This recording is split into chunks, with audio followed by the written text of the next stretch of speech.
ગાંધીનગરમાં ગુજકો માસોલની સાધારણ સભામાં કૃષિ પ્રધાનનો સ્વીકાર, રાજ્યમાં નકલી બિયારણની ભરમાર હોવાનો સ્વીકાર કરવામાં આવ્યો। નકલી અને ભેળસેળવાળા બિયારણથી નફો લેવાનું કામ ચાલે છે તેમ જીતુ વાઘાણી જણાવે છે। એક તરફ નકલીની ભરમાર ચાલે છે અને આ જીતુ વાઘાણીનું નિવેદન।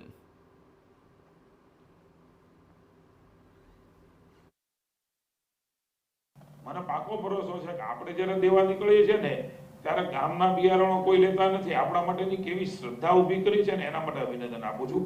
ત્યારે આ આંકડો અહીંયા સુધી પહોંચતો હોય છે। બાકી તો એક બાજુ ભરમાળ હાલે છે, કેવી રીતે કોઈને ખેડૂતોને નાની મોટું ભેળસેળ વાળું ડુપ્લિકેટ કે દઈને નફો કમાવો, એની સામે આપણી સહકારી સંસ્થાઓ ગુજકો માસોલ જેવી અન્ય કેટલીક સંસ્થાઓ એ પોતાની વિશ્વસનીયતાના આધાર ઉપર એ મિત્રો આ બીજો એ ખેતરમાં ખેડૂતને પહોંચાડવાનું કામ જે કરી રહી છે ને એ આજના સમયની માંગ છે, તમે એને પૂરી કરી રહ્યા છો। એટલા માટે દિલભાઈ હું વિશેષ અભિનંદન આપવા માંગુ છું।